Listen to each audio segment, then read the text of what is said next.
Hello, dear doctors, nurses, medical students, and health card team. How are you today? I hope you are well. Here we are going to explain another question of cardiology. A 56-year-old male with an established lateral myocardial infarction as seen on ECG is taken to the cardiology department for percutaneous coronary intervention. While in the catheterization laboratory, the nurse in charge noted that he became increasingly unwell and pale. He eventually became unresponsive. The patient is unresponsive. It's important.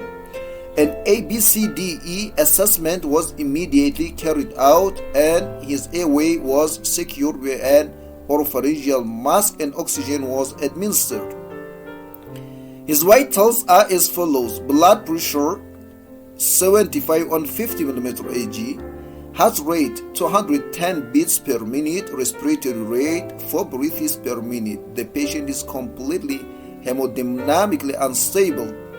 Another ECG was performed and revealed a broad complex tachycardia. A completely unstable patient with a broad complex tachycardia. What is the single next best step in management of this patient? Okay, A. Intubation. B. Intravenous amiodarone. C. Intravenous adrenaline. D. Cardioversion. E. Magnesium sulfate. As we said, the management of patient with broad complex tachycardia and unstable vital signs is cardioversion, and the only choice which can save the patient's life. Here we are going to explain it. The scenario depicted here describes a typical complication of a myocardial infarction, a tachyarrhythmia. As is clear from the stem, the patient is hemodynamically unstable. In addition, there is the presence of a broad complex tachycardia on ECG. Therefore, to answer this question correctly, it's important to know about the management of a broad complex tachycardia. Steps of broad complex tachycardia management. First, check the patient's pulse. If there is no pulse, follow the arrest protocol immediately. D. Administer oxygen if the patient is hemodynamically, and third, if the patient is hemodynamically unstable, then commence synchronized cardioversion followed by IV amiodarone and further shocks as needed.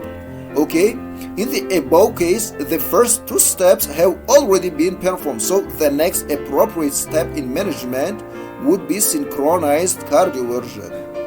And the only choice that can save the patient's life is synchronized cardioversion in a patient with broad complex tachycardia on ECG and unstable vital signs. Here was a short explanation about the patient coming with MI and broad complex tachycardia and unstable vital signs.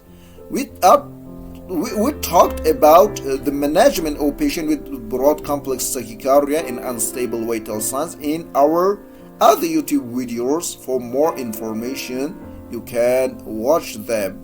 Thank you for your attention.